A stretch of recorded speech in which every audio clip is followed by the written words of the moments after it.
Hello, guten Morgen. That's German. Good morning. Morning, Shanti.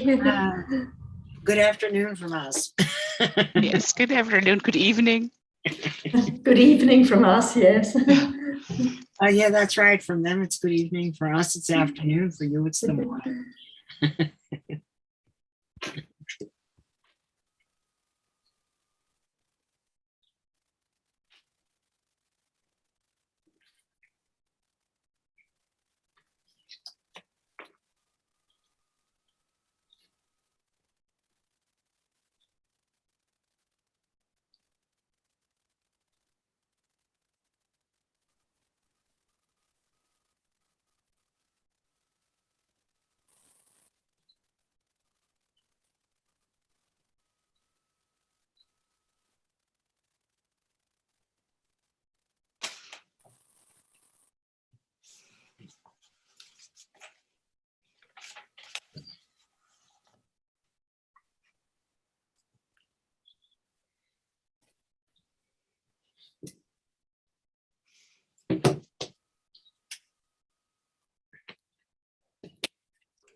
Hello, Alan, Carmen, everyone.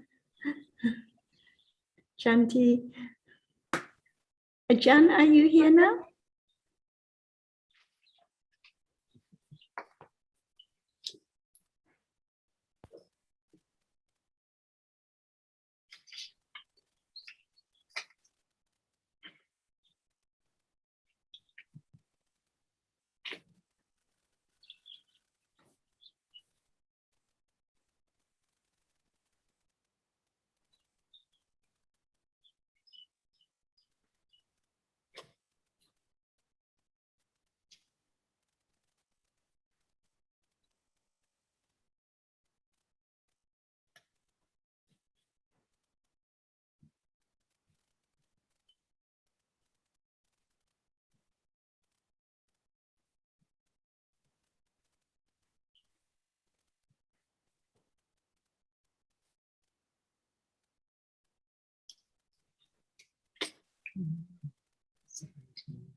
Nina, do you have any topic you'd like to start with? I can see Jan, Sartika, and everyone. Okay, well, Sawadika. Swadikap, Tanajan. Swadikap. สวัสดีครับอาจารย์ สวัสดีครับท่านอาจารย์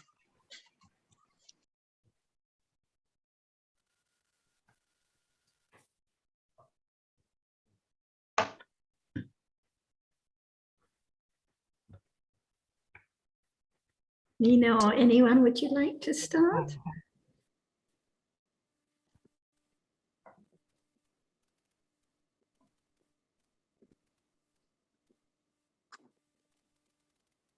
Shall we start? ครับ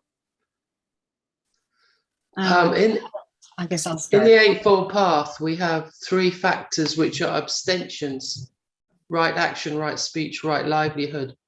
So why are they singled out for the Eightfold Path? Because it's the Eightfold Path is the development of understanding, but those 3 factors are very rare in a day, aren't they, to be developed? morning. So why are they factors of the Eightfold Path? And what are the 3 factors? Right action, right speech, right livelihood, which are abstentions, abstaining from wrong speech, abstaining from wrong action, abstaining from wrong livelihood. And in a day, they're quite rare, whereas the reality now is very common. So I'm just wondering why they're factors of the Eightfold Path. When there's no understanding, it's I. But when there's understanding, even right at that very moment, the understanding of that as just a reality is one of the Eightfold Path because of understanding the truth of that very moment.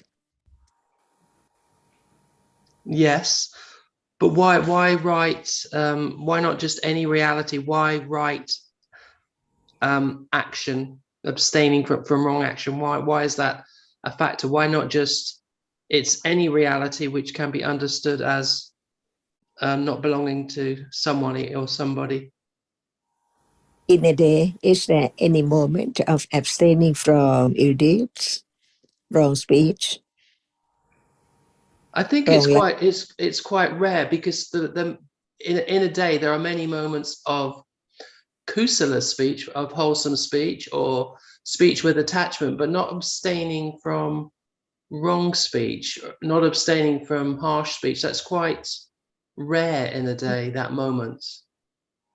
That's why in daily life, when there's no abstaining at that very moment, there are only 5 factors. Yes. Only when one of them, of the 3, arises and perform its function, at that moment it can be understood as it is, as a reality. It does mean that there can be any moment of selection of this and that to appear, depending on at that very moment what is there. If it is the life speech, right speech, Virati Cetasika, one of the 3 is there. It can be known, but it depends on conditions. What is the object which is known at that very moment? No selection. When it's there, it's there. At moment of directly understanding the truth of it as no one and no thing, it is the one factor of the Eightfold Path there. It has to develop. The path has to be developed in daily life, but those particular factors would be very rare, because it's very rare to have those factors in daily life, but even rarer to have some understanding that they're not self. So it just but they are singled out as being part of the Eightfold Path, in that they must develop. Excuse me, Alan, why do you separate them from the rest of the Eightfold Path? The 3, Virati. Why do you separate the rest of the Eightfold Path, Alan? Because they're an integral part of the path. It's not like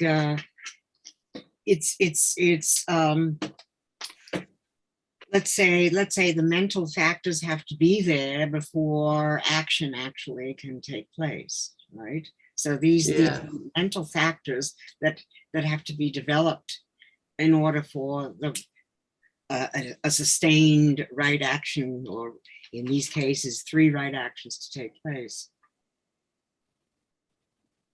Yeah, I suppose, and I know that all 8 factors arise at the moment of enlightenment.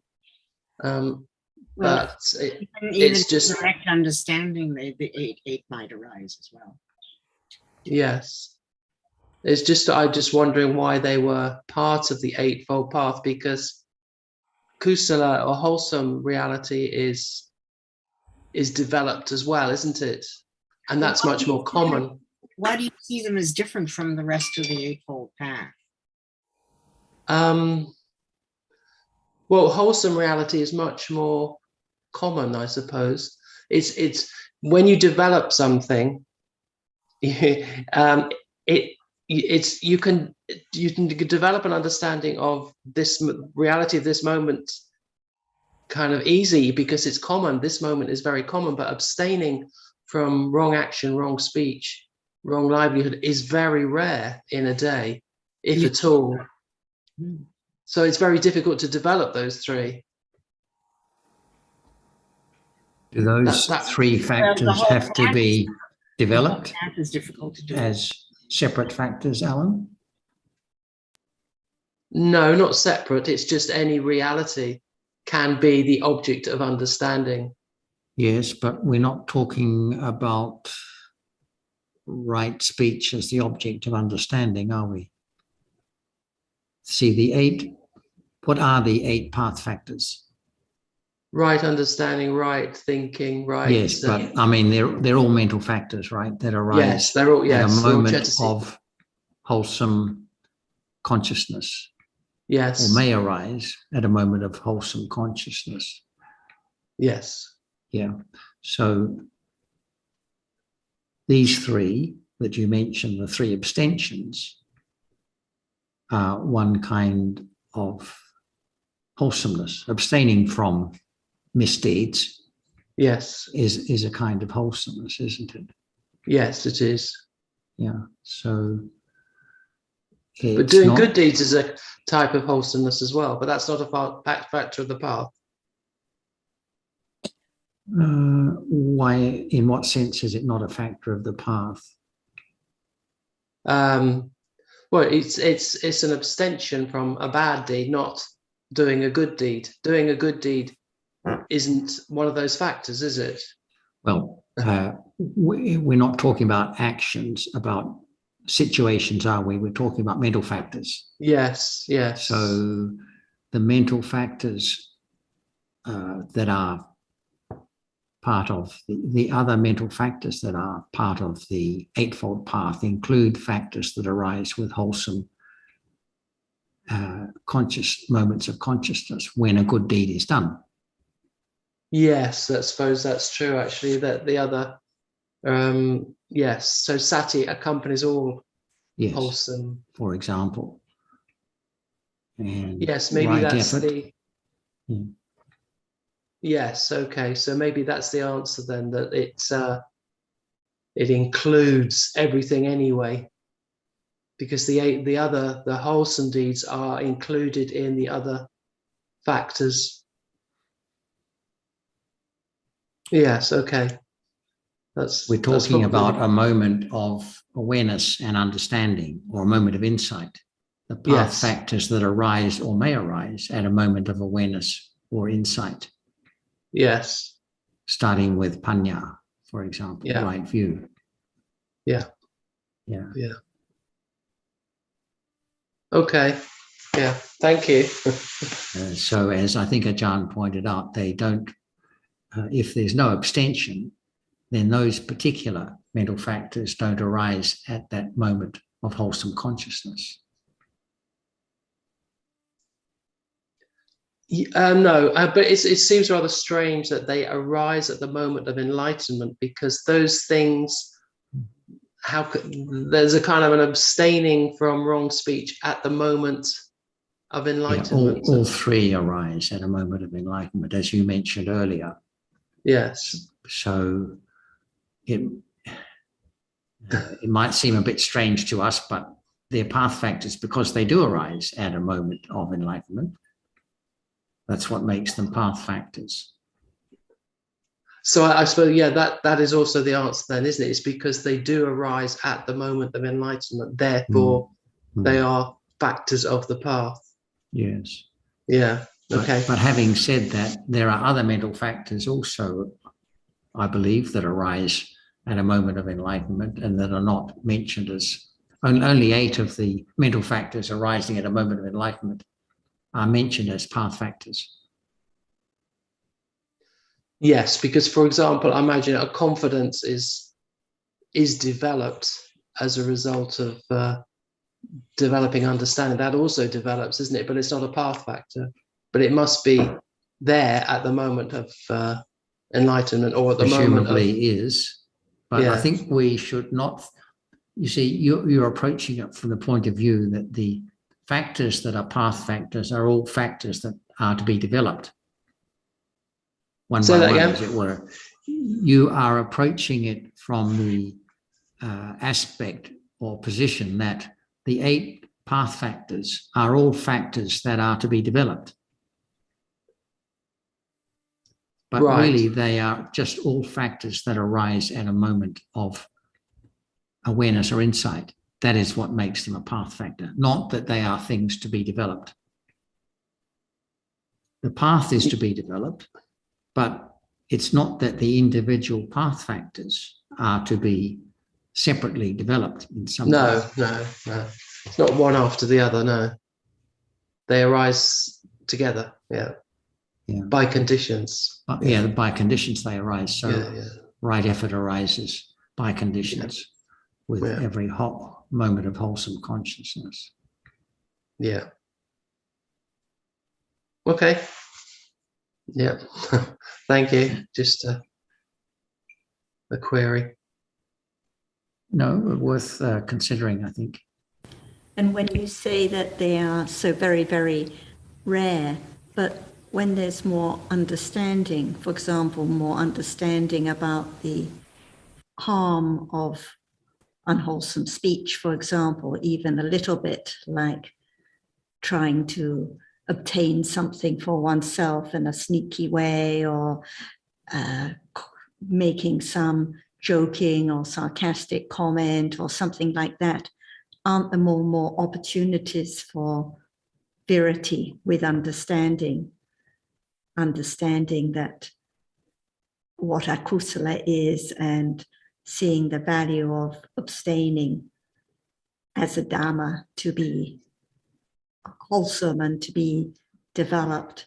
So I think that it's not difficult to understand how the virities develop with right understanding, and especially with the understanding of realities as anatta, and understanding the danger of all kinds of akusala, until at different stages of enlightenment, no more virity arises of those of particular kinds, because no more inclination to particular kinds of akusala. So the arahat has no more virity at all, because no inclination to any kind of akusala. So at different stages of enlightenment, different kinds of harmful speech and deeds are eradicated, the tendency to them.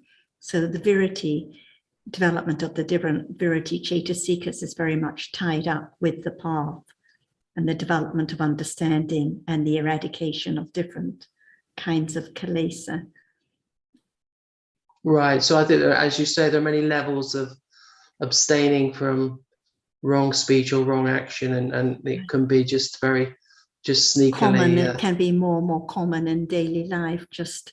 Yeah, so you recognize it more in daily life. Yeah. Exactly, when one's just about to, even like now, when one's just about to interrupt or say something that isn't kind, for example, there can be virity at that very moment.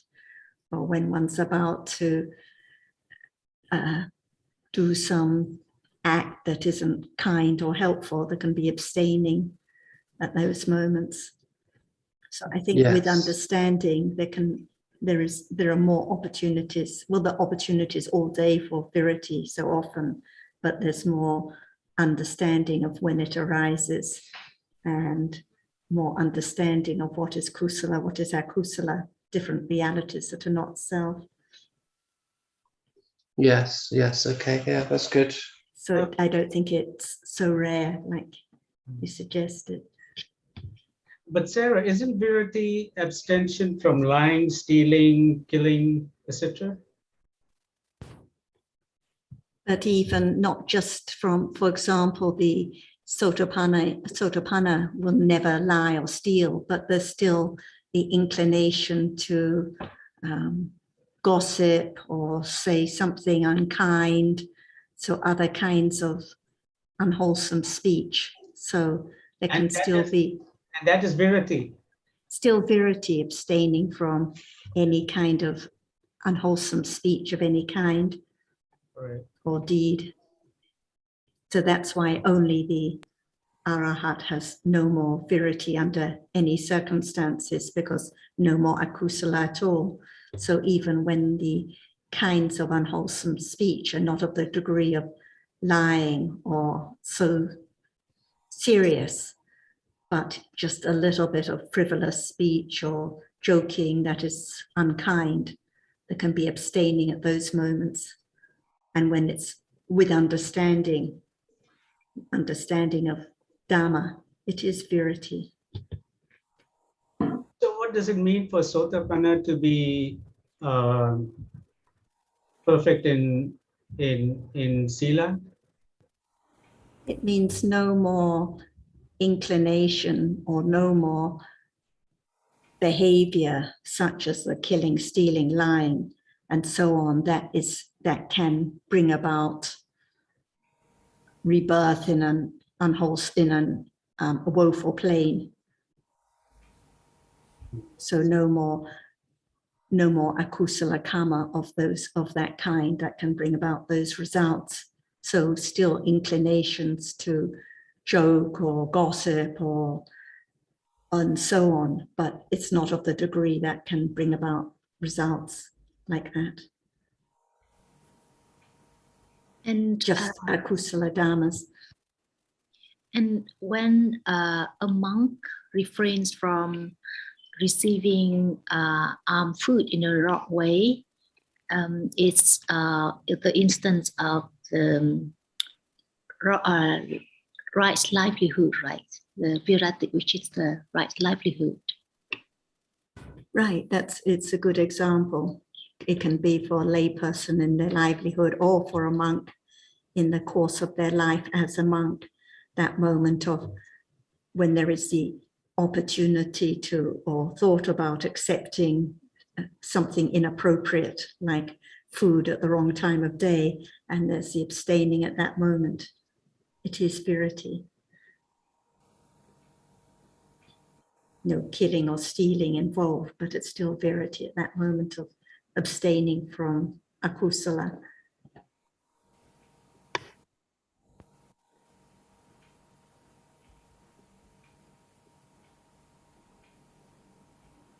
And like we could say, a judge, if he refused, forget understanding, if he refused to take a bribe, that would be an example too of right livelihood arising in daily life.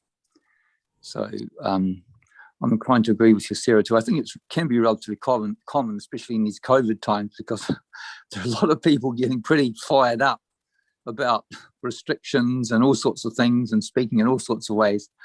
It's not uncommon where I'm living at the moment.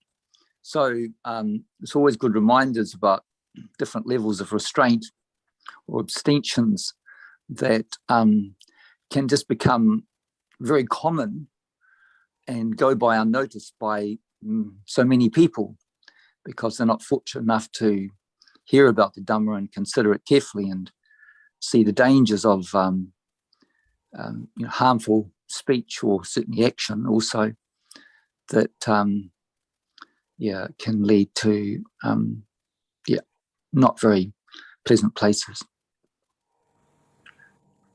I think it can also be very common examples, like if one's pushing out past someone in a lift greedily and one just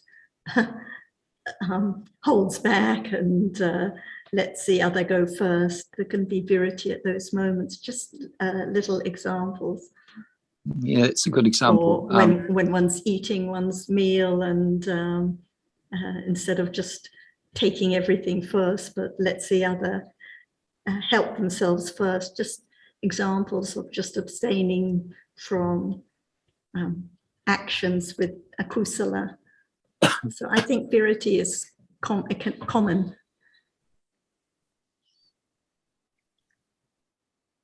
Just opportunities of kusala manners in a day. moments of politeness or courtesy, just abstaining from speaking harshly, acting harshly or greedily. Yes, certainly. And I just what you were saying a moment ago, the fact that they arise at the moment of as path factors, those three altogether, which they don't normally do, of course, in daily life. But to me, it sort of attests to the purity of that moment. We wonder why, and that's just the nature of Dhamma that they do. But I feel it just speaks to the purity of that particular consciousness, path consciousness, that particular time too. That it's a very refined and pure type of consciousness.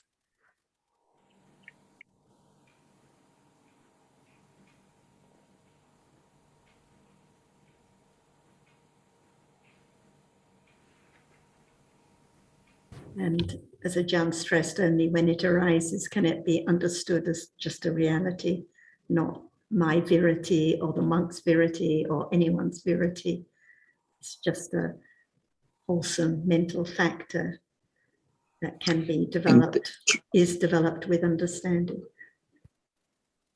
True. And I was thinking also that at that moment of Magga, we talk about Sotapati Magga, then that also all those Upanakamas from the past that could condition, can condition rebirth before that Sotapati Magga, there are no more conditions for those to arise. They're all eradicated. So that's why there is this incredible safety from the terrors of samsara and lower births because of the purity of that particular moment. So all the deeds that have been done in the past, all those accumulated as ayuhana that could bring results, and there would be many, there would be vast, uncountable levels and uncountable types. No more can they arise at the moment. No more can they arise and condition rebirth in lower worlds, other than human beings not lower. So it's only human beings, manusa loka, and above, for that type of for Sotapati Magga at that time.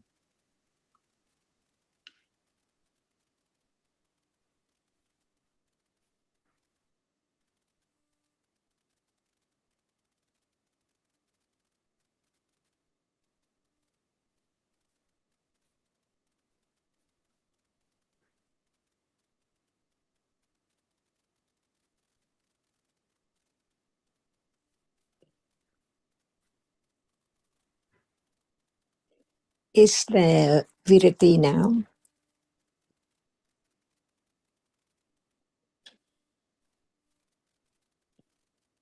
No.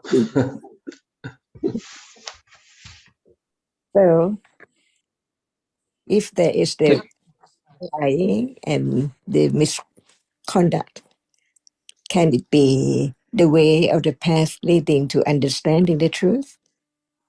Definitely not, Tanajan. That's why do we listen to the teaching? And the most important thing is to realize the nature of no one and no self at all. Not just thinking about the name and the word that we have heard about virati. At moment of abstaining, usually it's me, but in truth, there's no one. And as long as it keep on doing the wrong thing, can it lead to enlightenment or understanding what is there as it is?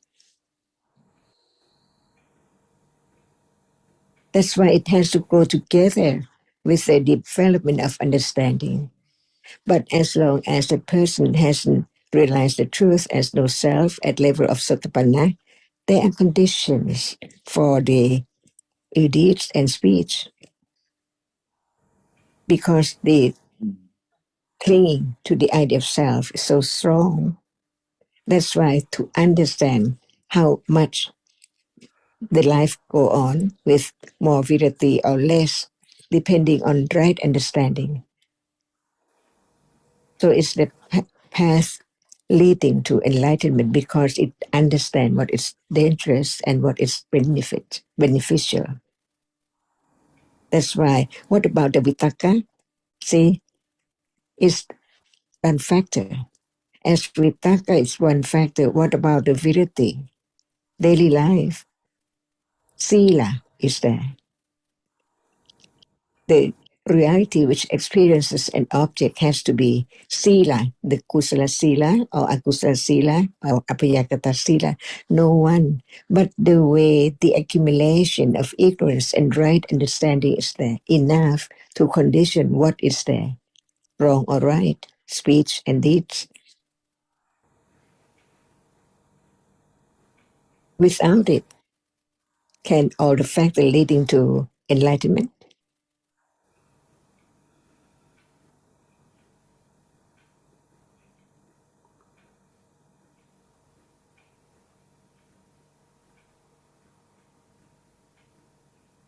But it does mean that vritti arises with other reality, the vitaka, viriya, and so on, which are the factor of the path.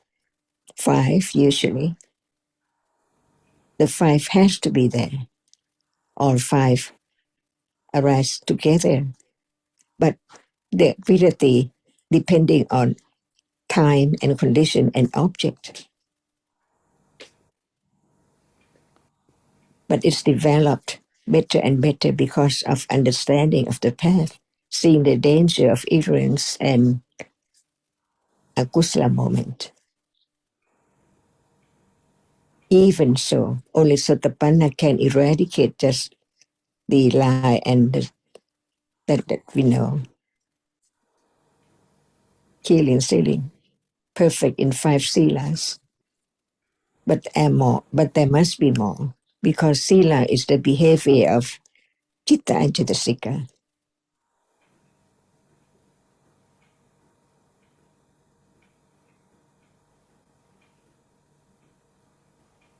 Even it's there, without right understanding of what is there as a self, it's not there yet. No understanding of the truth.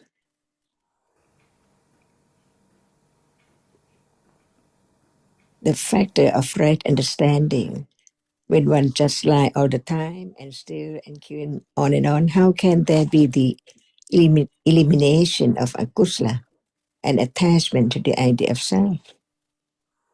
That's why they go together. Sila, samadhi, and panya.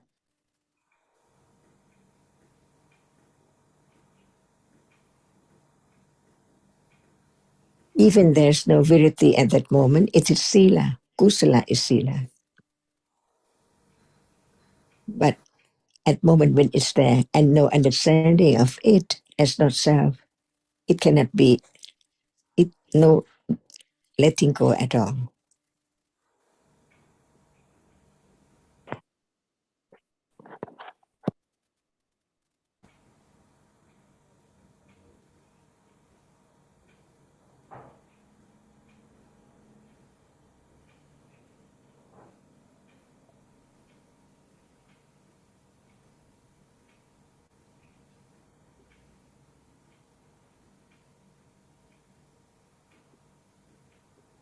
As Vitaka developed with Panya, the Virati also developed with Panya.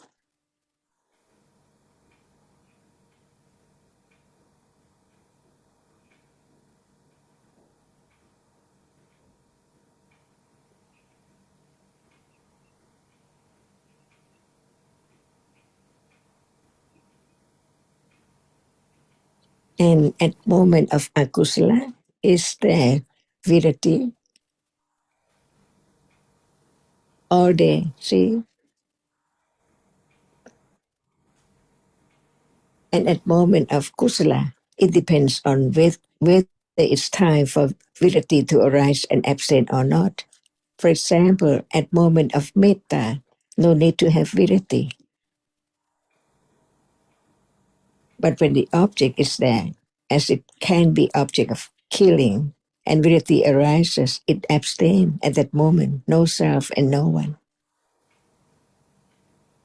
And what is there can be object of direct awareness and direct understanding, but depends on conditions.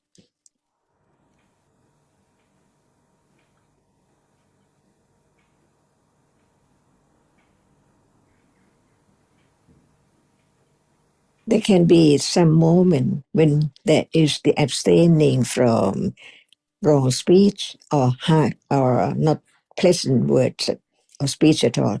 But at moment when there is the abstaining from that, that can be realized that it's not self. It's just a reality. No need to say what is it. But at moment of abstaining, virati is there, which abstain, no one there at all.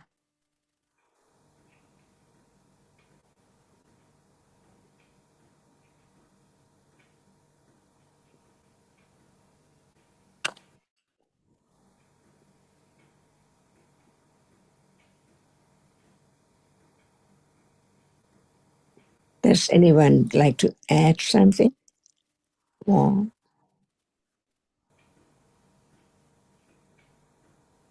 I was just thinking about the Pali word, Tamajanka. People are familiar, of course, with the first precept, Panatipata Vairamani. That's the same, the verb is Vairamati.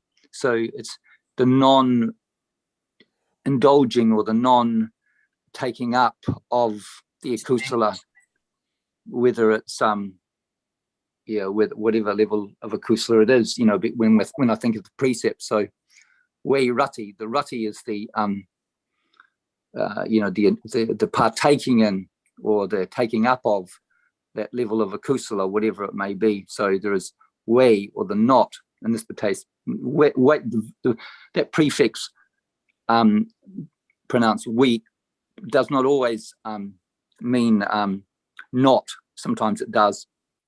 Like in the case of Vipaka, it doesn't mean not, but it means strong near, or a test points to something quite, stronger, the level of strength. But sometimes the word weak means not. So it's calling upon the Sawika, if you like, to remember the Dhamma, to bear in mind Dhamma to bear in mind Dhamma, put it that way. It's quite complex, yes. Also, I'd like to add that if there's no abstaining, there's no understanding of the danger of a kusala. It's true, Mom Betty. I agree with that. Truly, yeah. I mean, it's basically it's basic to this. So I'm not sure why there's even a question about the abstaining as being part of the Eightfold Path, because without the abstaining, there's no understanding of akusala as being dangerous, say. I suppose there's also the possibility that I hear what you're saying. I'm appreciating what Tamajan said there about that there can be understanding that it's not you who abstains, and that's obviously an important component of development too. So this aspect that there will be abstaining, but I think it's, as Tamajan points out, it's important to realize that there's nobody who does it, which is often a difficult area to comprehend sometimes. And this is why we consider these matters carefully.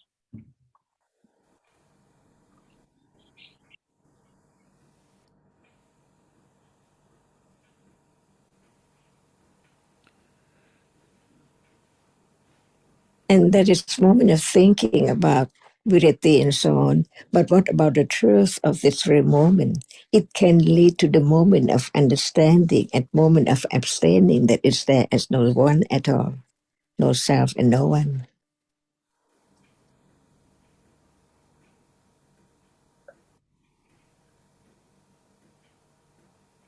That's not an easy area.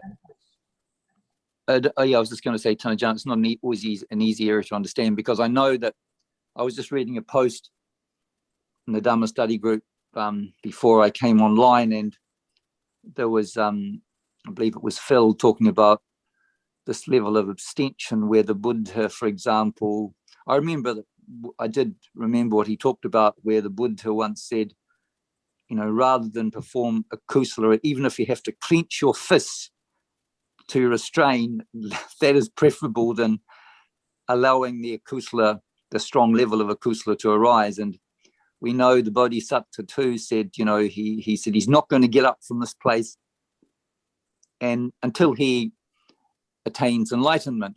How would you help somebody to understand that, Tanajan, that it's not somebody who does that, but it's a conditioned Dhamma? How would you help somebody to understand those points that sometimes you read in the Tripitaka? Yes, but if there's no understanding of what is there now, can there be the understanding of that which is not there now yet? When there's the understanding of that which experiences, no matter at any moment, when there is the moment of experiences an object, there can be the understanding of that characteristic as it is only moment of experiencing, and no one experiences at all, because it's there by condition just right now, seeing right now. No one can make it arise. It's there already by conditions. But it can be known, the characteristic which experiences. And there are so many different characteristics of that which experiences. It can be chitta, and it can be any kind of cetasika. They are all the reality which can arise to experience by the way it is. That seems, you know, it seems reasonably clear to me, Tanajan, what you're saying. Yeah, it's reasonably clear to me. However, I'm just thinking of someone who's beginning in Dhamma, and you know, you read that passage where the Buddha talks about if you have to hold your fist rather than clench your fist. I don't know if you, yeah, to clench your fist means to really hold your fist really tightly and restrain yourself very strongly. How That is not ability at all. No, true, no, true, Tanajan. That's just would be a lot of akusala. But the Buddha said one time to somebody, it's better that you do that rather than be angry, for example. It's already arisen. Yes. Yes. That's why there can be some moment when there is intention to do wrong thing, but it hasn't been done. Why not? Because ability just arises and perform its function, abstaining instantly. Understand that it's not me, no one, but there can be such moment by conditions. And what is there? A reality which abstain, not me at all.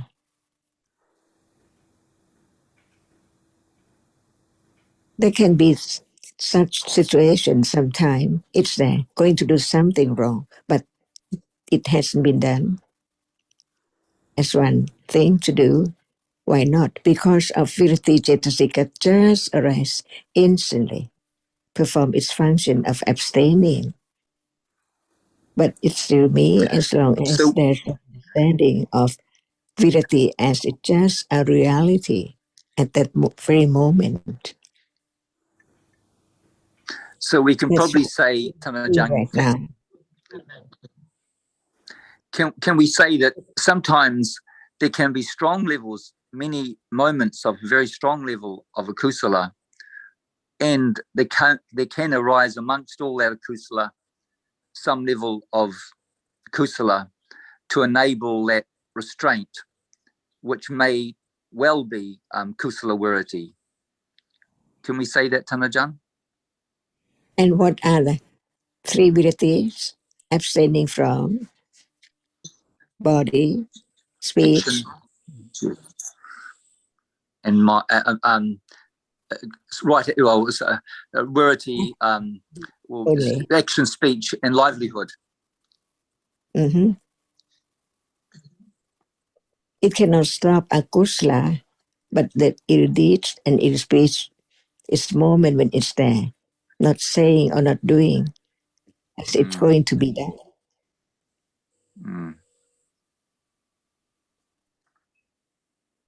Instantly, no one, but there is a reality, which is virati, one of the virati at a time.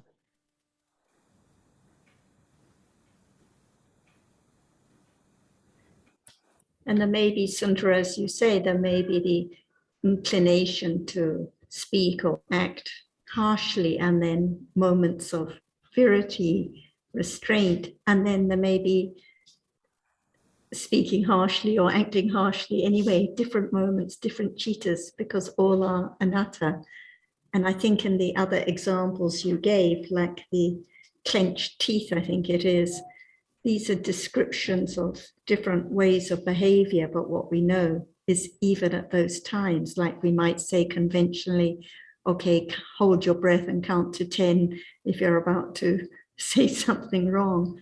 But it's just daily life. We know that actually there are just different citas, cetasikas and rupas, each one conditioned, no one doing anything at all.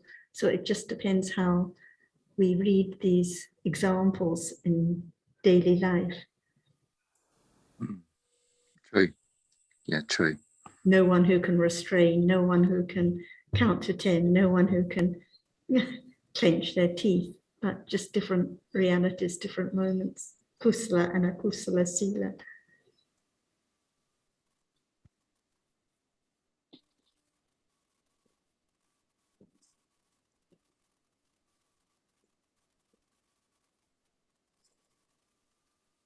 Like you said, when those who are new to the Dhamma read the teachings or the suttas, they read every sutta like this. It's an example of someone who should do certain kinds of behavior or act in certain ways, or who should make more effort or strive or clench their teeth or whatever it is, because no understanding of Dhamma as anatta. So that's why the understanding of Dhamma as anatta has to be there right from the very beginning, has to be developed right from the start. Otherwise, everything will be read wrong.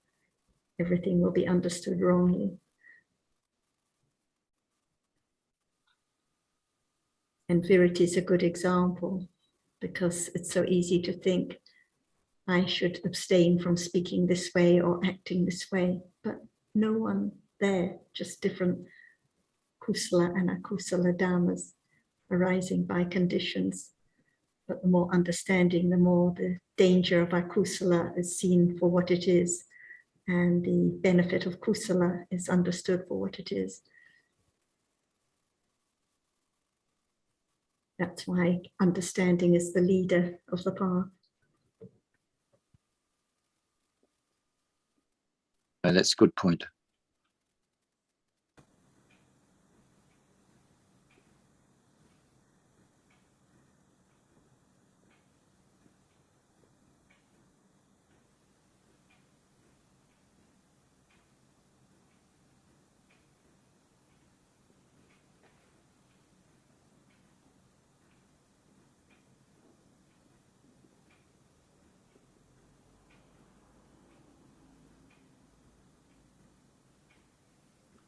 Can this be the answer for why virati is a factor of the path?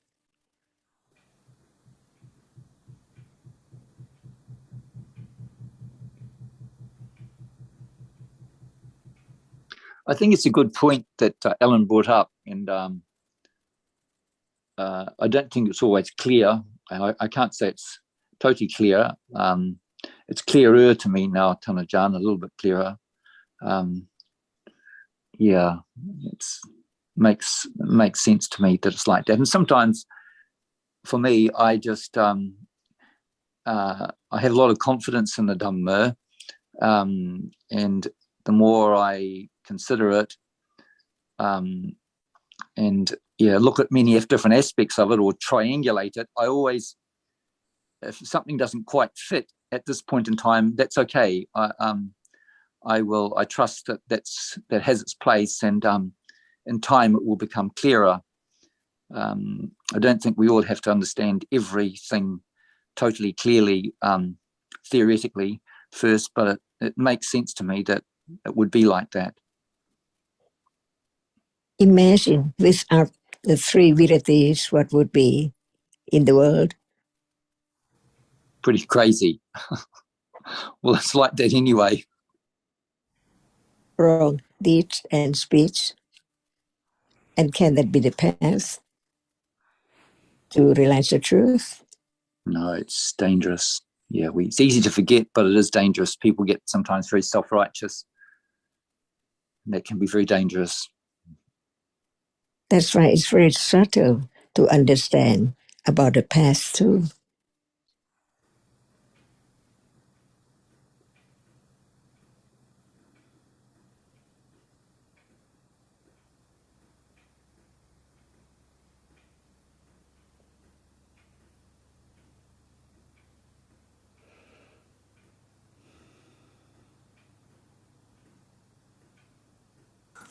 Ajahn, can there be virati also just when maybe just thinking with a kusala thinking and like with dosa or with loba and but not without speaking or doing anything?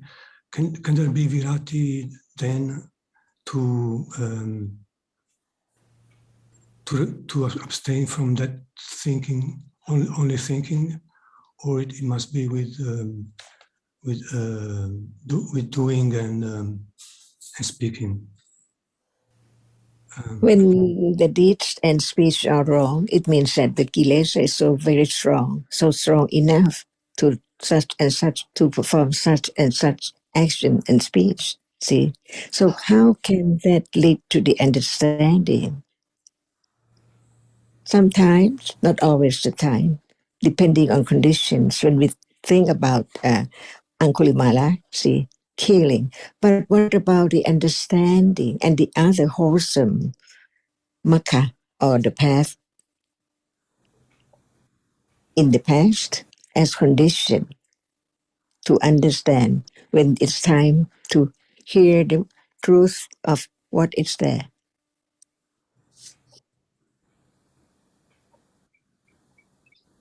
But in daily life, see, can anyone be just like Ankumila, Ankurimala?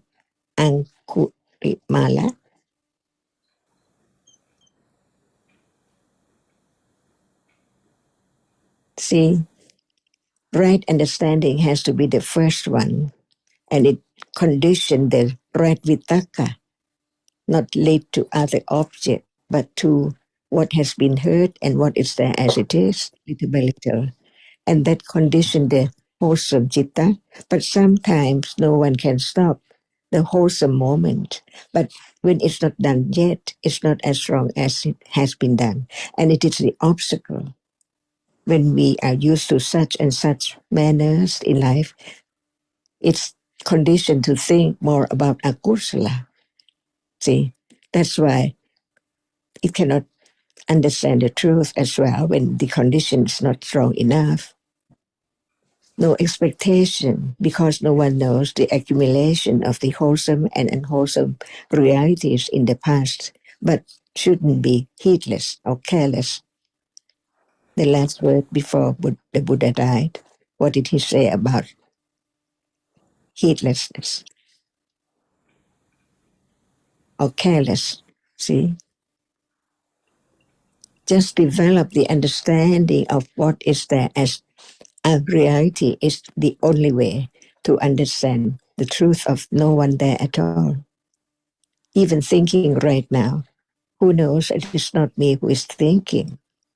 Until the development of understanding, the characteristic of that which experiences, which thinks, which sees, which likes, and so on, as no one before the truth of what is there can reveal itself to be known as no one there at all. Just one object at a time. So it can be clearly comprehended as no one at all.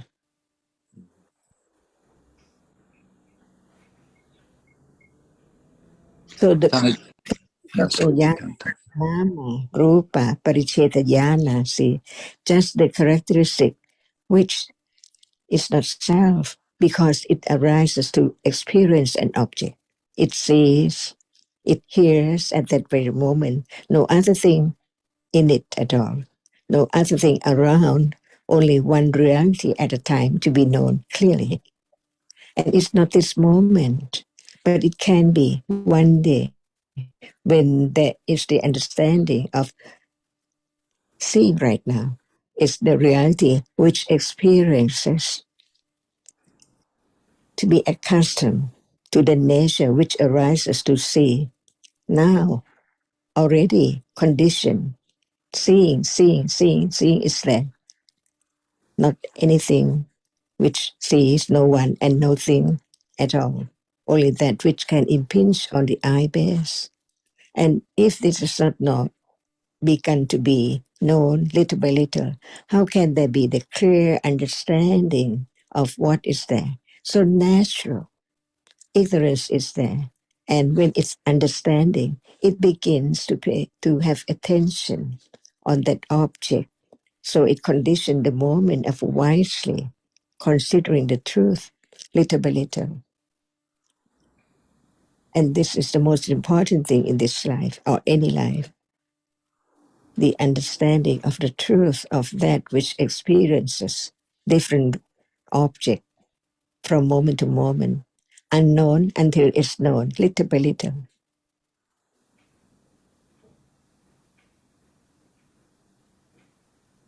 That's why Buddha taught about all realities, citta, and different cetasikas, different level. To understand by oneself how much understanding of what is there now is.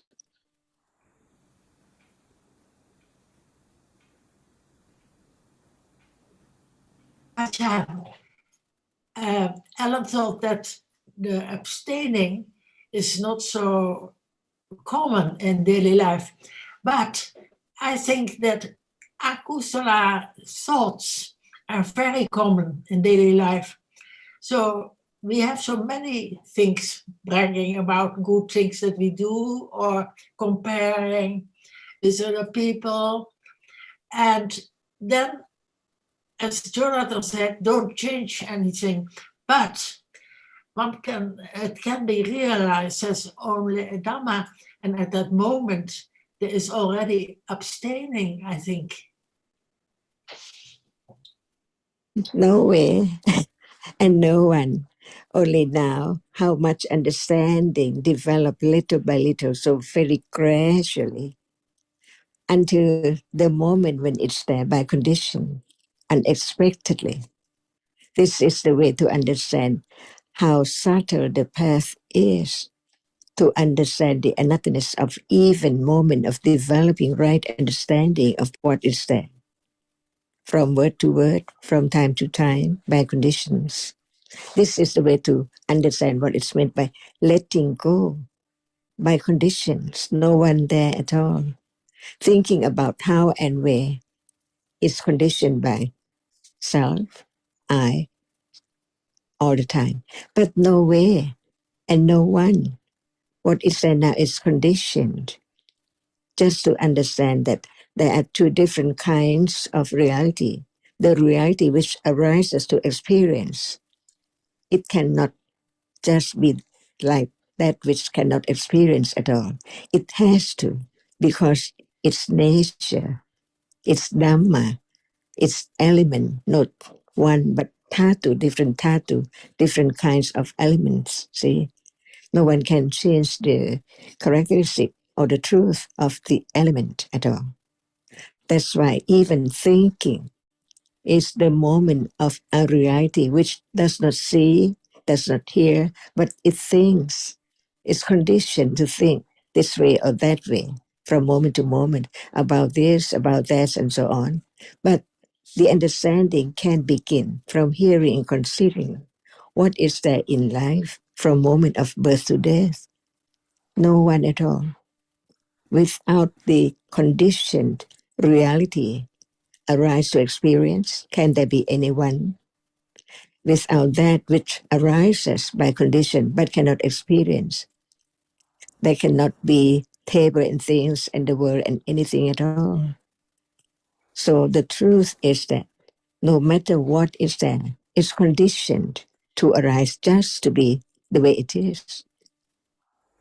Experiences an object, or just being hard or soft or sound or smell and so on.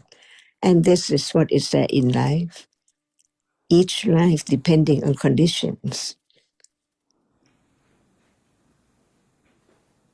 That's why having the understanding of nothing and no one and understand the truth of that which is conditioned, arises and falls away, can be realized, but it has to be the development of understanding from hearing, considering, until the direct awareness, attention to that object, because it's there all the time, but no attention to it at all, until it's there.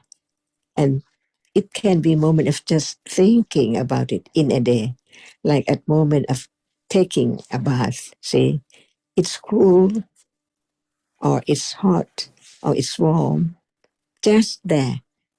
No leg, no arm, no thing at all. Is that true? At that very moment, hardness is not sound, it's not smell, but it shows up as it's hard, only hard. Nothing in it at all.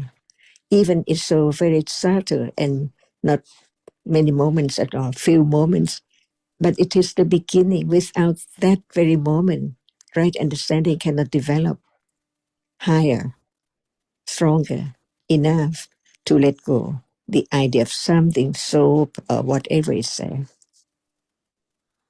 And even right now, we just talk about what is there, not to forget that it's conditioned to arise. But what is the truth?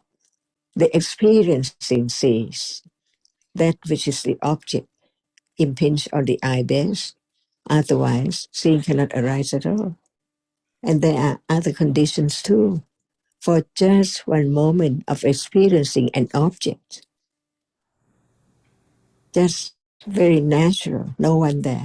Take it easy, and it has to be by its own way. Nobody can change, even right now. Thinking condition, the speech about this and that. Without thinking, can there be any moment of speaking about this and that? And all gone, never to return after death. No, this person anymore at all. Just being this person only in this life. And then it's time to born again as new one, new person, never be the same from life to life.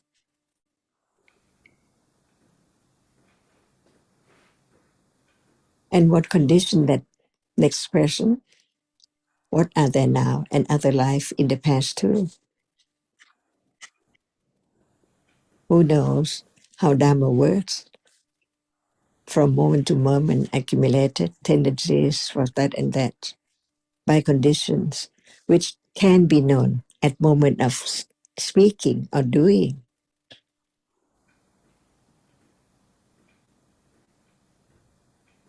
Even the way, the manner of walking or sitting by conditions too.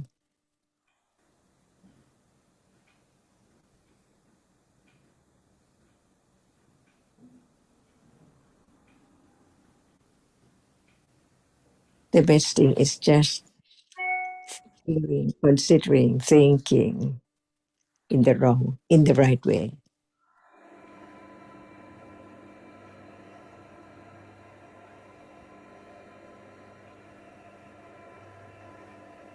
And understand the truth of whatever appears just right then, a moment ago, is gone.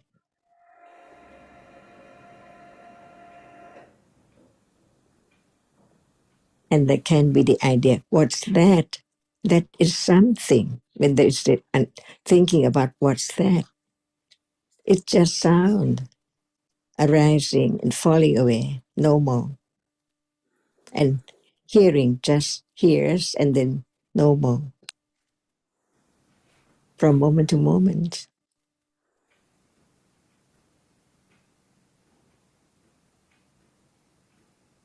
And it's not easy to let go of ignorance and clinging to what is there. Because what is there if there's no anything appearing at all? But when there is something, just something, without understanding, it's something, and what is it? Taking it for what is it? Instantly.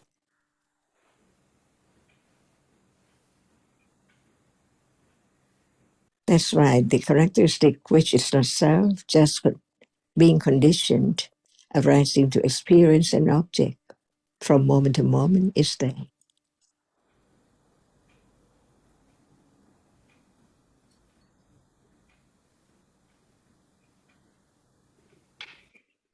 And then there can be the understanding of what is meant by khanti, patient, and virya, and satya, and adidana, and nekama. See?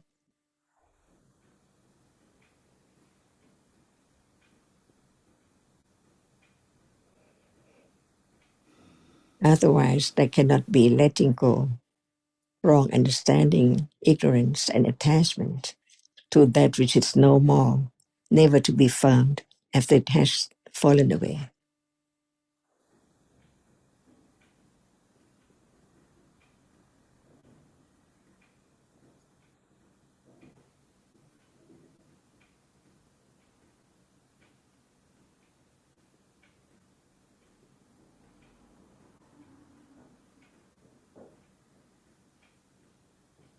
So when we think, what can we do? What is that?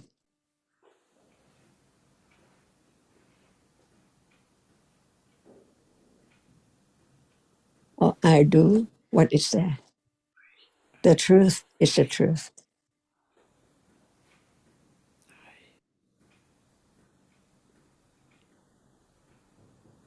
There's more akusala, more wrong view, and more ignorance,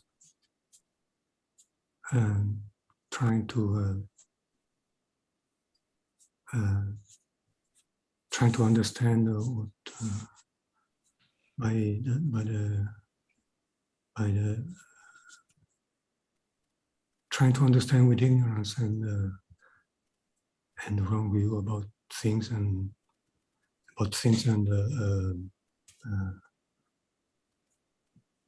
and people and all the everything which is not as it is, which is just thinking about with ignorance, and so it's just like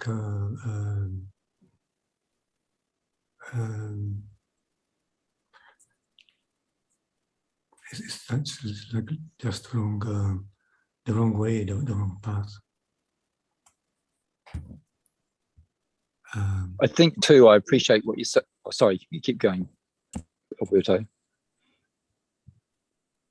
Yeah, that's what I wanted to say. What were you saying, Sundara? Oh, I was just saying I appreciate that, because I think what I'm hearing you say is you're talking about the subtlety of Dhamma and how easy it is to go down the wrong path. And we can appreciate at some level anyway how subtle Dhamma is, and how easy it is to misinterpret what we hear and what we read. And it's the Dhamma is delicate, very tender, and if we don't respect that, it is, that's what I hear you saying. So I'm appreciating that reminder.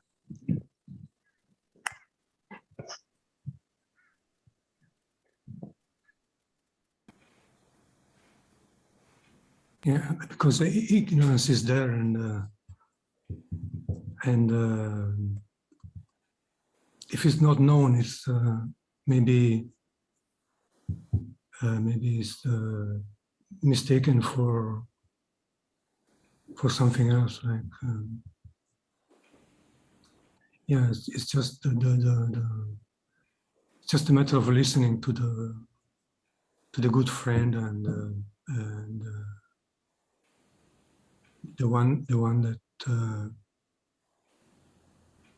the one that can explain the truth, and then that it must be a condition for understanding the truth. It's how can there, what other condition can there be apart from hearing the from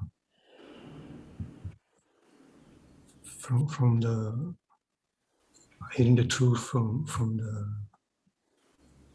the good friend.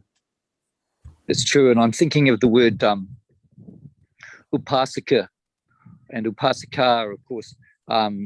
Literally, it means to go up close to, and of course to listen. So there has to be that humble approach to learning, rather than from somebody who knows. I think that's always important, and that's of course where we get the word sawaka from. You know, they listen. They're listeners. They're all sawakas. You've got the Agga sawakas, like the Sariputtas, of course. You've got the Maha sawakas. You've got the many different types of the, perhaps you might call them like we are to some extent. We're listening carefully, and of course, as you pointed out too, Alberto, there has to be the conditions for that to happen. You know, will that person lend an ear? Will they consider carefully what they're hearing, even if it contradicts what they think they know about Dhamma? And that will often be a marker for, you know, the levels of panya they've accumulated or not. So the path is tricky in some respects, and John was just talking then a moment ago about patience, because it seems so painfully slow, and there is so much kusala that and we can know that trying to push it or trying to hurry it, well, that won't work. Not easy to accept sometimes, but that's the nature of wisdom too. Can be a reminder that the path is slow and gradual, and the Buddha spoke to that too, about, you know, this gradual development of the path. It's not there's no sudden descent into deep wisdom. It's very gradual and very subtle.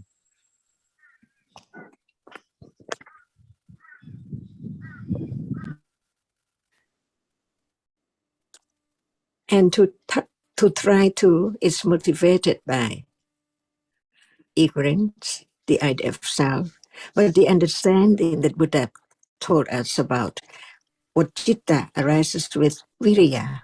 We can see that nobody can try anything at all. For example, there are only 16 cittas, ahetuka, doesn't arise with viriya. So at this moment, it's there viriya. No way to try to, because it's there already. That's why to understand more about each moment of the truth of citta and citasikas can let go little by little at level of pariyatti, understanding the truth of what is there.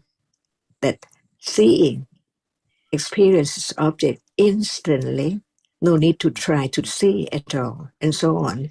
That's why it's the way to let go the idea of self little by little at moment of understanding the truth, even from considering. But it's so true that it can lead to moment of strong confidence of the truth of that, which is there only when it appears.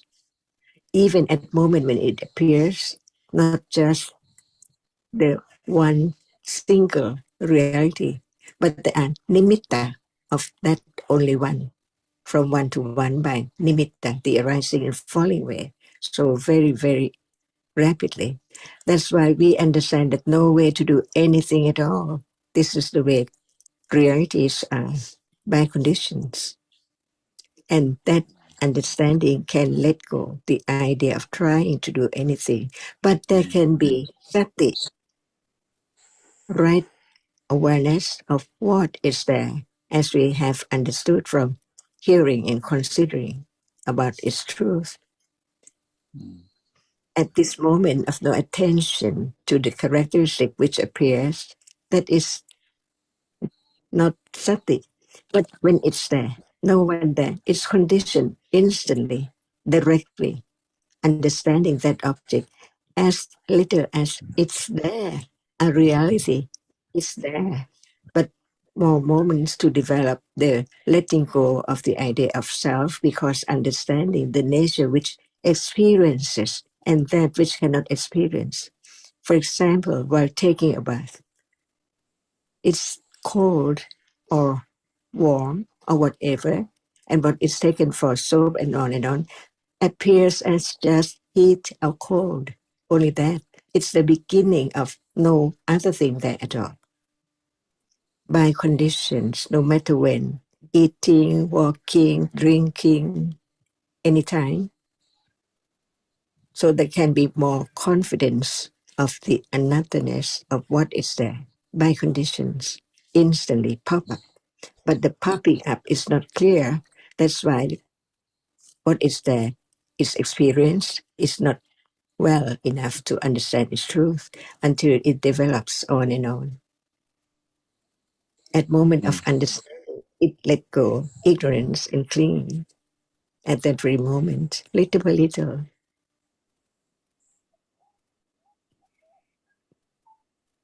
I appreciated, Tana Jan, that point you were making earlier on, that Wiriya is always arising pretty much all the time. You know, as you said, apart from those 16 Ahituka Chittas, it's virtually there all the time. So people have this idea of putting forth effort. Well, yeah, there is already there Wiriya arising. So it doesn't make really a great deal of sense when it's already arisen. And of course, mostly it will be a kusala. So we can begin to appreciate, how important it is, how important parayati is, even intellectually. I know, yeah. So we can begin to appreciate how important the correct understanding is. It's already there. There is worry arising at this particular point in time, at this moment in time, always, pretty much. So it's important to appreciate that. Otherwise, you can condition more wrong understanding and more wrong following of the path.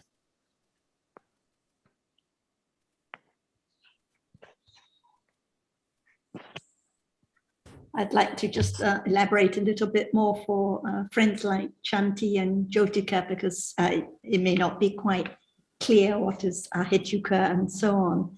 So what we're saying, and it is an important point, as Sundra said. So virya, effort, can be kusala or akusala or vipaka or kiriya. So virya, the cetasika, it arises with every citta in life, except for, as Ajahn and Sundra said, 16 Ahetuka cittas. That means at moments of seeing, hearing, smelling, tasting, and touching, there is no virya, no effort. They are weak cittas. They don't need virya to experience the object, visible object or sound. And the following vipaka cittas, sampatichana and santirana, don't need virya in order to arise. But the following kusala or akusala cittas, even in the sense door process, even before there's any thinking, always arise with virya. So there's right or wrong effort, kusala or akusala effort, even in the sense door process when visible object or sound is experienced. And in the mind door process, first of all, the Manodwara Vajana Chitta, the mind door adverting citta, it is an Ahituka citta. There are no wholesome or unwholesome roots, but it needs virya because it's the first chitta in the mind or process. And all the kusala and akusala chittas that follow in the mind or process must arise with virya. So as has been stressed, there's virya at almost every moment in life. So even now while we're listening to Dhamma, kusala and akusala chittas arising, virya is there. No one is trying to have kusala or trying not to have akusala, but the moments of attachment that arise always arise with virya, akusala virya, and the moments of kindness, the moments of giving, the moments of understanding always arise with kusala virya. So it arises like any other Dhamma by its conditions and falls away instantly. No one there to make any effort of any kind.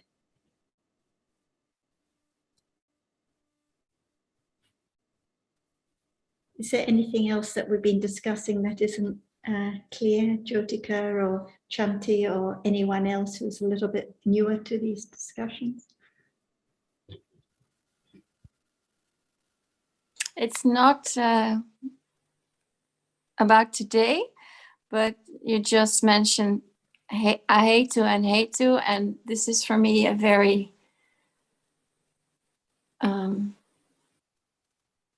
unknown subject. And usually when it's discussed, it's a lot of Pali words.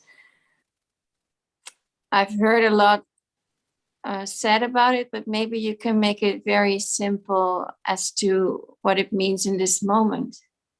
Okay, so this very moment, when at a moment of akusala, for example, to a moment of attachment now, when we're enjoying what is seen on the screen, for example, there must be the unwholesome roots of ignorance and attachment at those moments, two of the three unwholesome roots. At moments of being bored or annoyed, there must be the unwholesome roots of ignorance and aversion. So there are three unwholesome roots: ignorance, attachment, and aversion, moha, lobha, and dosa. So there can be two unwholesome roots at a moment, or there may be just ignorance without attachment or aversion. So these are what we call hetuka akusala chittas. They arise with roots, with hetu. And the kusala chittas always rise with kusala roots, kusala hetu. And the kusala roots are alobha, non-attachment, adosa, non-aversion, and sometimes panya. So there are always two roots arising with every kusala citta, and there may be three if panya arises. So these are examples of hetuka chittas. Now, when it comes to ahetuka chittas, these are the chittas that arise without any roots. So, for example, moments of seeing or hearing now, there are no wholesome roots and no unwholesome roots, because these are ahetuka chittas.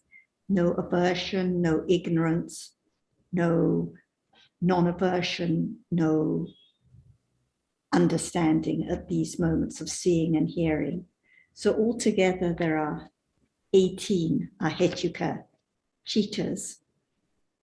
And what we were talking about with regard to virya was that it arises with all chittas except for 16 of the 18 ahetuka chittas. Two of the ahetuka chittas, one of them is the mind door adverting consciousness, the first chitta in the mind door process. It is an ahetuka chitta, but it's the first chitta in the mind door process. It needs virya.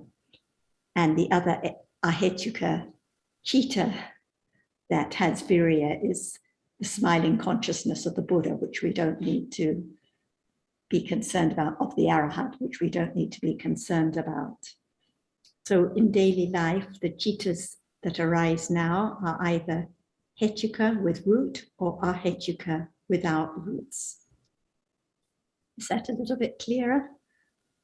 Well, it's a lot of abracadabra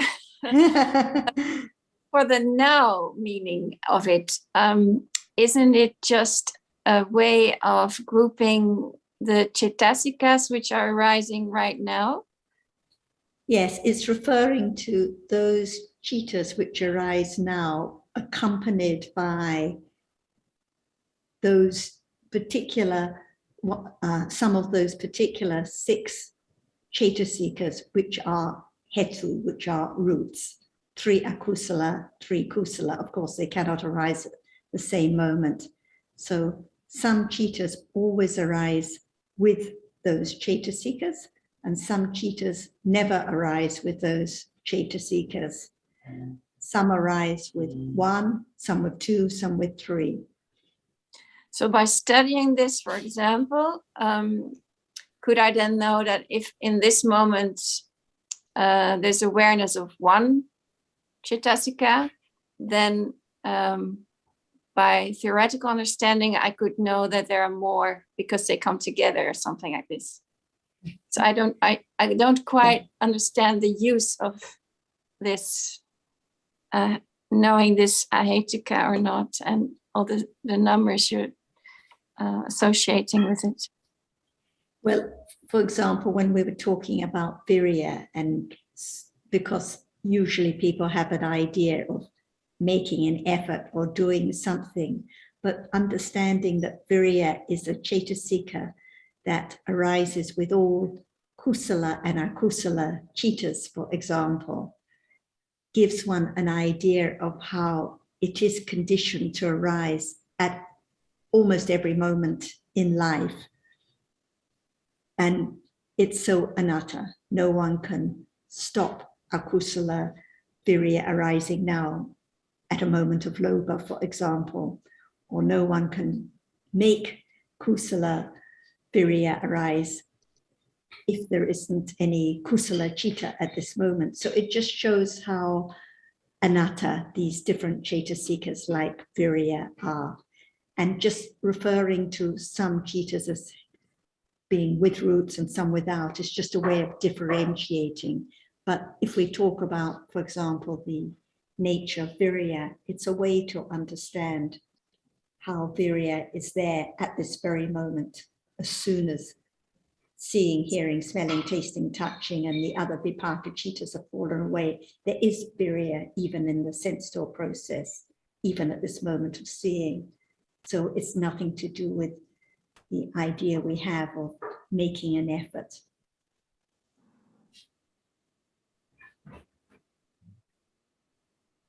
I think too, Shanti, oh, sorry, keep going, Sarah. So it comes back right to this very moment. So it's just a way to understand how the dhammas at this moment are not in anyone's control at all, conditioned right now, even when we conventionally speak about holding our breath or making an effort not to get angry.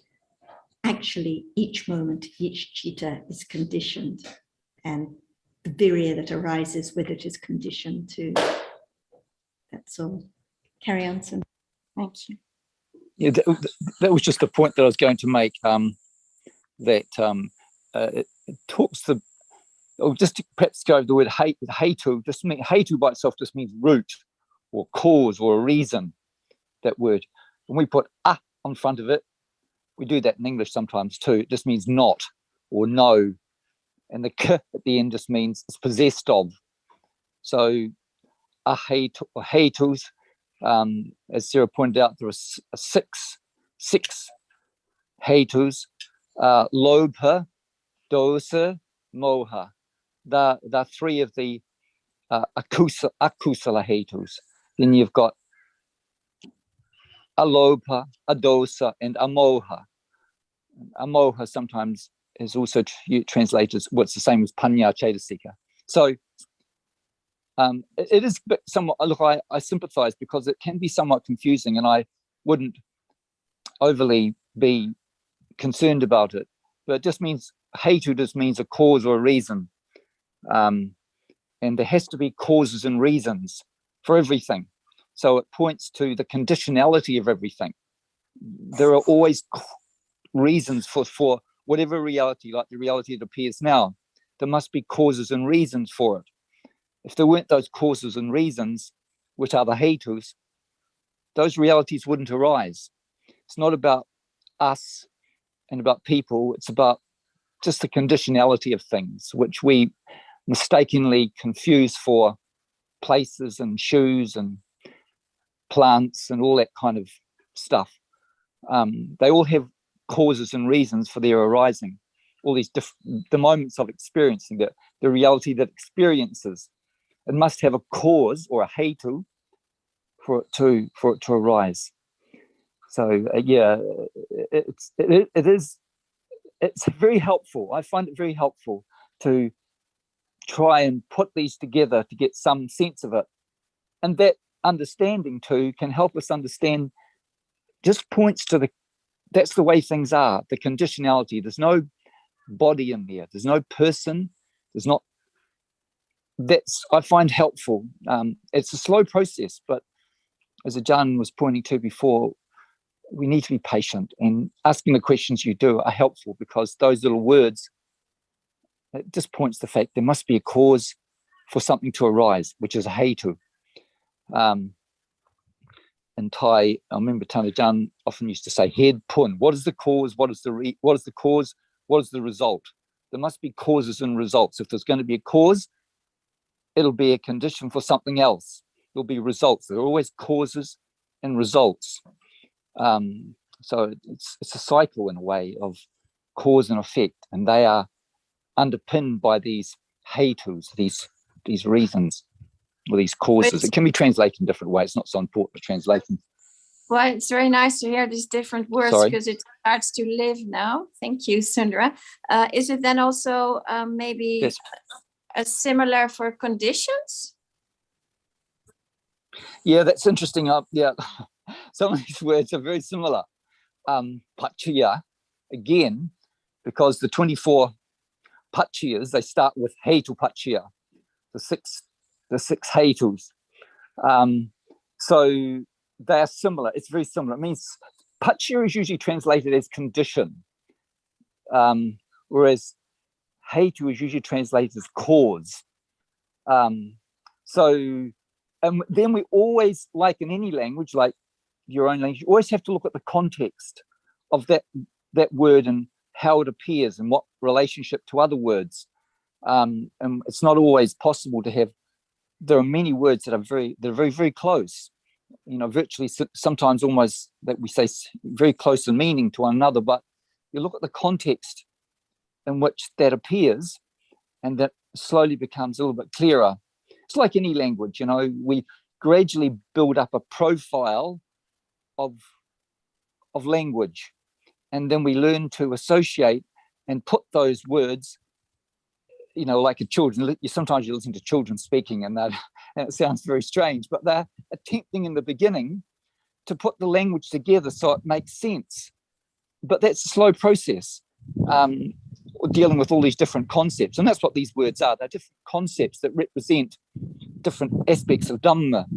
And we're trying to put them together in a meaningful way so they're more comprehensible, so they're more understandable. So those words, so there'll be many words, as there are in any language, which are quite similar, but in different contexts refer to completely different aspects of Dhamma in this particular case. I'm still not getting the context. Like many meanings do have a context for me, like moa, loba, dosa, and amoa, aloba, adosa, and conditions, and vipaka does have a meaning, and kama, but the hetu thing still falls off the cliff. That's okay, you know, that's okay. It's just a cause. It's one of the hetu is considered probably the main hetu is really lopa, which is the second noble truth. There is dukkha. If we consider there is dukkha, and the cause is what's called dukkha samudaya, which is lopa, which is a hetu. So the first noble truth, dukkha, has a cause. The cause of that is the arising of dukkha. and there is a reality, there is a Dhamma, which is not dukkha. You can translate nibbana, for example, as adukkha. It's not suffering. And there's a reason for that not suffering, or the third noble truth is what's called dukkha nirodha, or the end of suffering. And there's a cause for that too, which is the Noble Eightfold Path, the dukkha nirodha gamini patipada, the path leading to the cessation of dukkha nirodha, the ending of. So everything, you can say those four noble truths, there is dukkha, there's a cause for that, which is lopa. And then the third noble truth is adukkha, or not dukkha, and there's a cause for that too, or there's a reason for that to help you to understand it. I'm not putting it so well. So there is the third noble truth, which is dukkha nirodha, and there is the path that helps you to, there's a cause for that to help you to understand, to get to that point, which is the Noble Eightfold Path. So it's cause, there is dukkha, there has its cause, and there's adukkha, and there's a cause for that too. Does that make any sense? Yes. Okay, And so the hetu paccaya is the first condition, the first paccaya that is given because of the importance of the wholesome and unwholesome roots. So the akusala hetus are the roots of all akusala, and the kusala hetus are the root of all kusala. So it's a very important conditioning the other cetasikas and citta which arise together with these factors. Maybe one question is coming up. How would hetu make a difference, like say from between one life and a rebirth to another? Is there hetu transferred, or transferred is maybe not a good word because everything ceases, but I understand kamma in this way, and I don't understand where hetu then would fit in between. Maybe that would help me. So between two lives. So we can talk about the first moment of life, the birth consciousness, which is conditioned by past karma, and which is kusala or akusala vipaka, result of kusala or akusala karma in the past. When it is akusala vipaka, the result of akusala karma, that birth consciousness is always ahetuka, no roots at all. So, and any akusala vipaka is always without roots. When it's kusala vipaka, for example, in the human life, then the birth can be with no roots if one is born very disabled and deformed at birth, so because it's a result of very weak kusala karma, or the birth can be with 2 roots or 3 roots.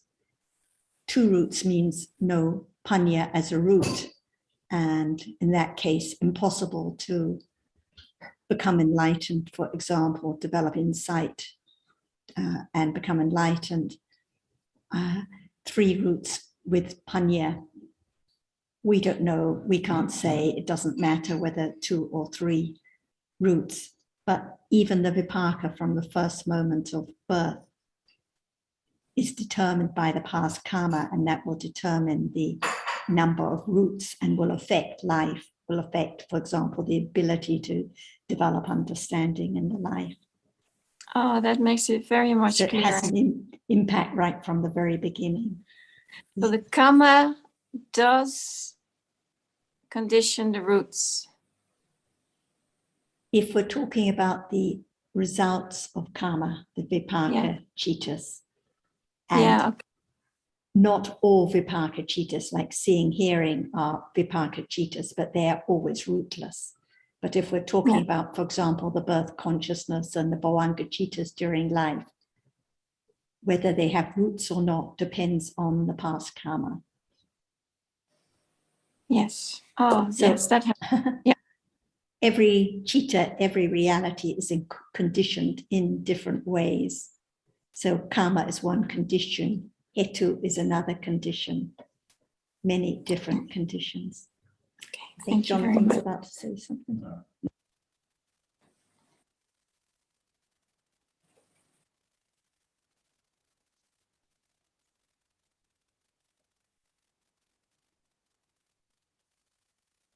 I would like to ask help by understanding the feeling and specific neutral feeling.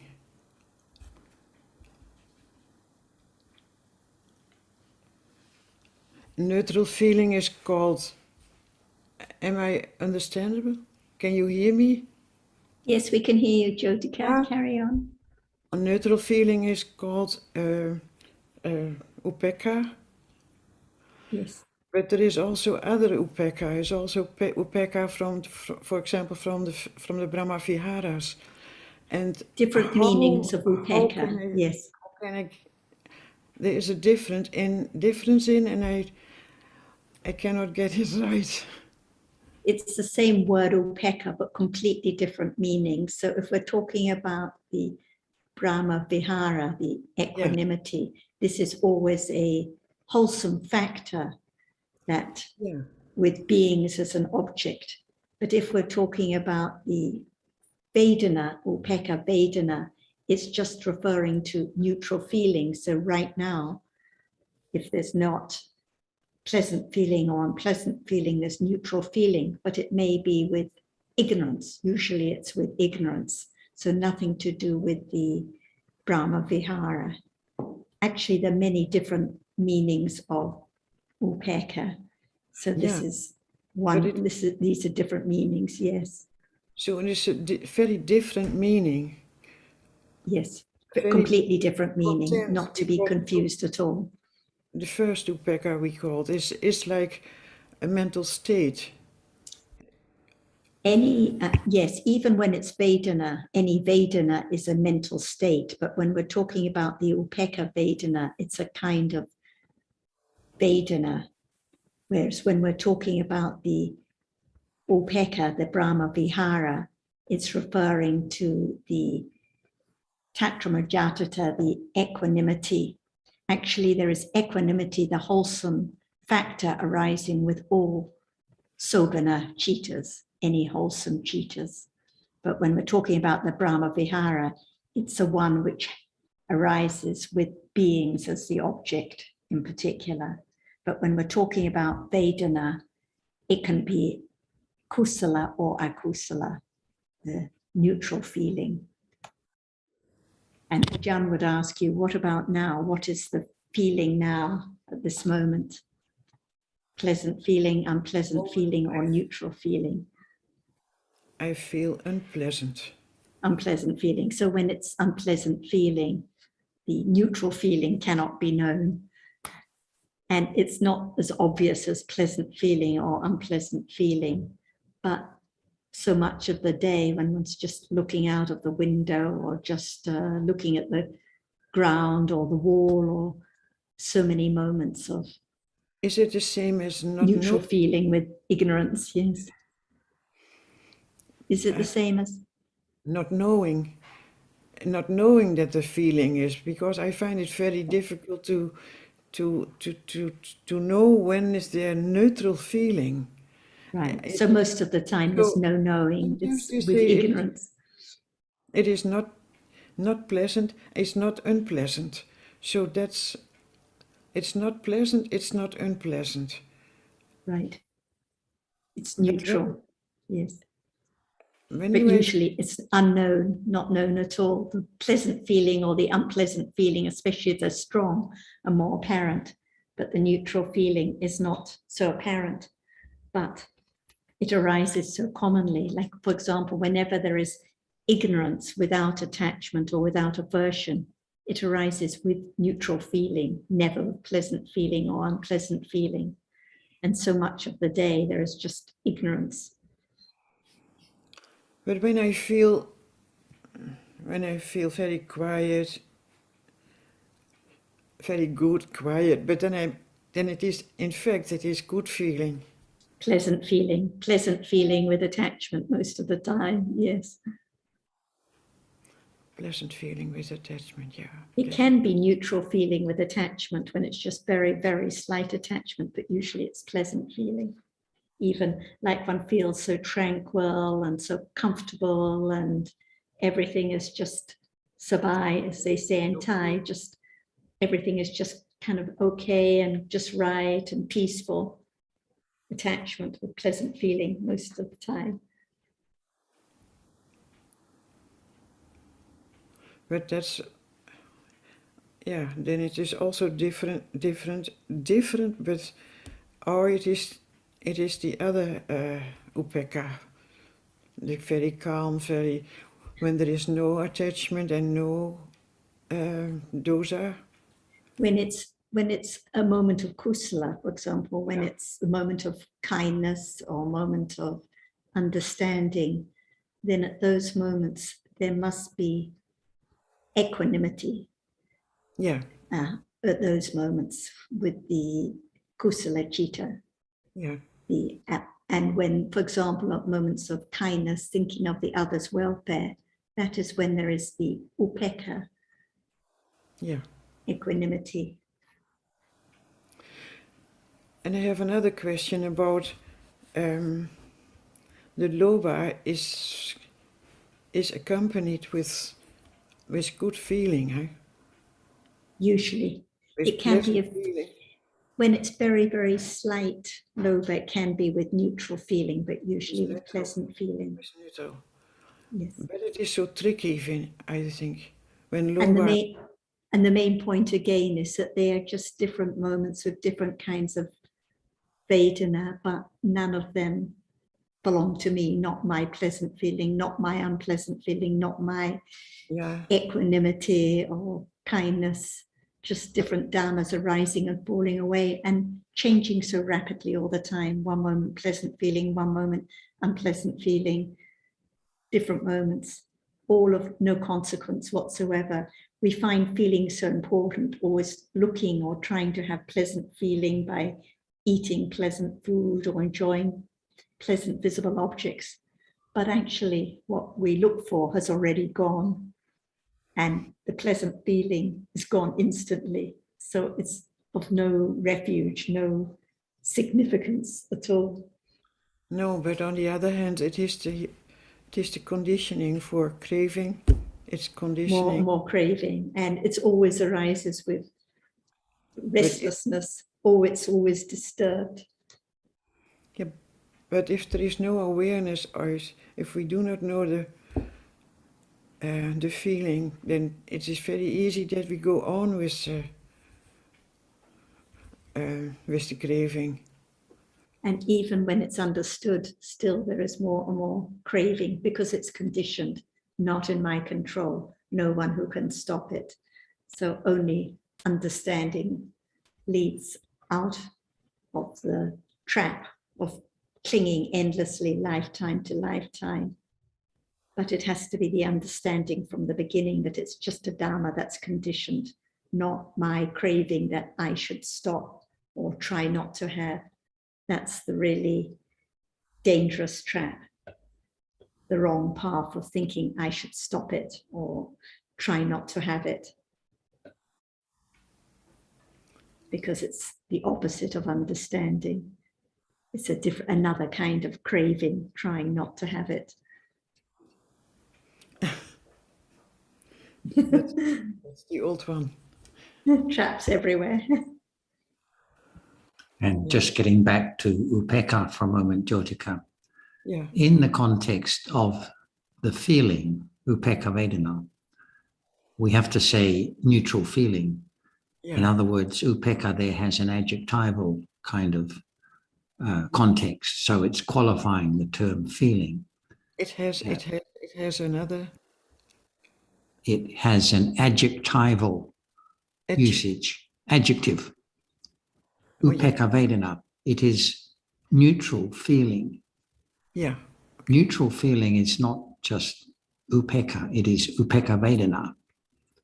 Whereas in the other context of the Brahmavihara, it is it's a noun, neutrality, equanimity, the mental quality of that. So to help be less confused, when we talk about the feeling, we don't just say upekkha, but we say upekkha vedana. So it's not just upekkha on its own. It's describing the kind of feeling, like pleasant feeling, unpleasant feeling, neutral feeling. Whereas as the Brahmavihara, it is the mental quality of neutrality or equanimity. Yeah. Then it is neutrality or equanimity. And yes, so the meaning is similar in both contexts, but the context is quite different. That's very helpful. Thank you. Very helpful. Thank you.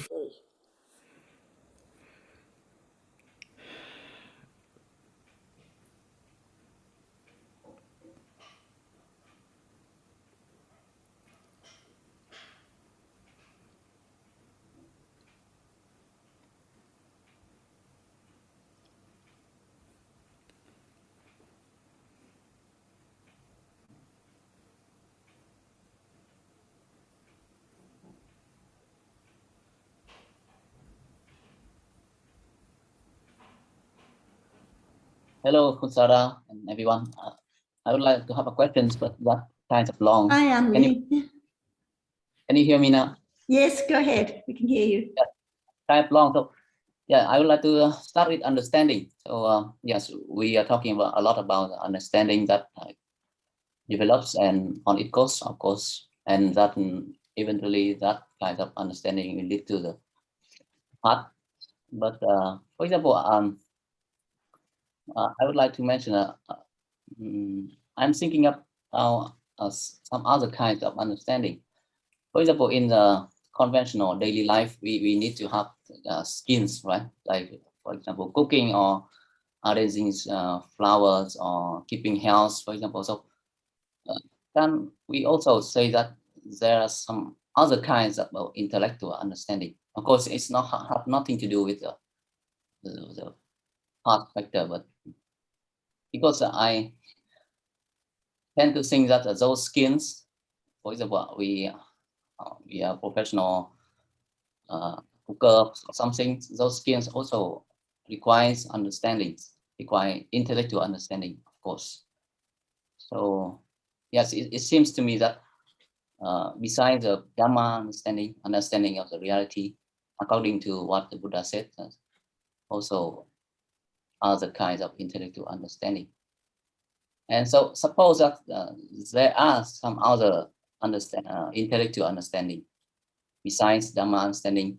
My question is, are those, it seems to me that those other intellectual understanding also get accumulated through the ways of relevance, cetasikas like sana or vipaka or manaskara, something. So that is my question.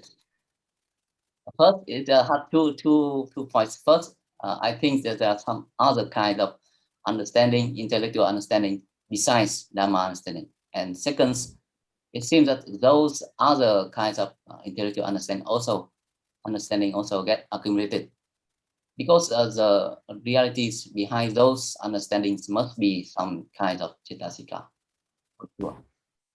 Can we call them conventional kinds of understanding, conventional skills, conventional understanding? Like we know, as you say, it takes skill and a particular kind of knowledge to learn how to cook or to drive a car or to do one's work. Yeah, or solving and as you say, underlying them, there must be chittas and cetasikas. But those chittas and cetasikas, are they kusala or akusala? Like right now, when I turn on the microphone, it takes a skill at the moment of reaching out the hand or turning on the microphone, kusala or akusala, can we say it has anything to do with panya? Yes, I also said that they have nothing to do with panya. Mostly Right. they say they are akusala. And mostly the akusala is mostly ignorance and attachment. So yes, we learn these different skills mostly with attachment. So we can use the word understanding or skills, and of course those different citas and cetasikas accumulate.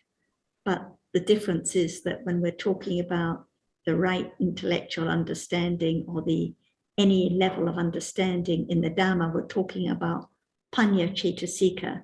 But when we talk about conventional understanding or learning of skills, mostly we're talking about different kinds of akusala that is being accumulated. Of course, there can be understanding anytime. yes. Of course, I'm sorry that I'm not talking about the past or the Dhamma understanding. That's why we have to differentiate between ordinary conventional meanings of understanding and the meaning of understanding when we're talking about developing the path or developing kusala. Yes. So is your question which mental factors are involved in that kind of intellectual understanding? Like, you mean like scientific knowledge or playing a game of chess or something like that? Yes, I'm clearly I'm not talking about the understandings behind playing chess or scientific knowledge. As I said, I'm very sorry that it has nothing to do with the development of panya. No, but I'm not quite clear what your question is about this other kind of knowledge. Yes, so for example, we are talking about understandings behind playing chess, for example. The question was, it seemed that it also accumulated to me, because for example, yes, over a period of one's lifetime, it must be accumulated, right? For example, from somebody's played chess from age of 10 and become a professional chess player. So over that period of time, it must have accumulated. And suppose that, for example, it continue to accumulate, then in some future lifetime, next slide or next slide, maybe that person also have tendencies to play chess and also play chess well. That's a kind of funny thinking, but anyway, it has something. I just think it has something to do with the accumulation nature of Citasika, so that's why. Yes, that's correct, because memory marks every moment, and that memory accumulates, is never lost, actually, which is why in the right conditions, there can be memory of the past beyond the course of the present lifetime. So yes, these kinds of skills do accumulate, but whether they will manifest in another lifetime depends on many conditions. Yes. Yes. They're just like habitual tendencies. You know, the liking for certain tastes and flavors, for example, also accumulate, and they do manifest in each lifetime, but differently depending on conditions. Yes, if there are conditions. Yes. Thank you. Right. It's clear. Yeah. Sorry again, it has nothing to do with the development of the past. No, we understand that you're just asking about whether these things accumulate, like, for example, understanding accumulates and may or may not arise in the next lifetime also. Panya we're talking about here, or awareness, or other wholesome mental factors. So conventional knowledge also accumulates. Yes. So actually, another point. So it's very rare. You know, it's quite unique because suppose that's other kinds of understanding accumulated, but as some Kulsara also said, they are mostly akusala, and so even how much they accumulated, they stay the same. Loba stay the same, just different in degree, for example, but it is still the same. But Dhamma understanding is very special. It starts from kusala cetasikas, but it eventually end up with panya. It's very unique that panya is I mean, it's very new, right? For example, I'm not sure about that because in my understanding right now, Pana has not there before. It's like it seems to me like from 0 to 1. And, I don't know that's why Jyotika made a good point that without understanding, one is just accumulating attachment on and on and on without realizing the harm of it, clinging to this object and that object, to this and that, just on and on if there's no understanding. So only understanding can begin to see it for what it is, can begin to understand the harm of clinging to one sense experience after another endlessly. But just getting back to your comment about panya, it also accumulates. So, but it doesn't manifest in a given lifetime until the Dhamma has been heard. But when the Dhamma is heard for the first time, it may condition the arising of previously accumulated panya. In fact, if it hadn't been accumulated, then it at all, of course, it couldn't really arise. But it is the previous accumulation of panya that partly that conditions one's interest in hearing the Dhamma. And when it is heard, there is an interest in hearing more of it. And that is partly explained by previously accumulated panya, as well as other mental factors like chanda. Thank you.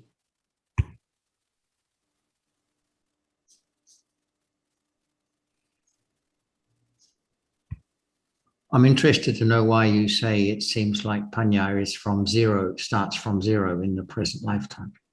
Could you explain a bit more about that? Yes, it's like it has never been before how it appears, right? How it, for example, yes, it's quite strange. Also, yeah, I'd like to come back later. Okay, perhaps I notice time is almost up, so perhaps we can consider it further next time.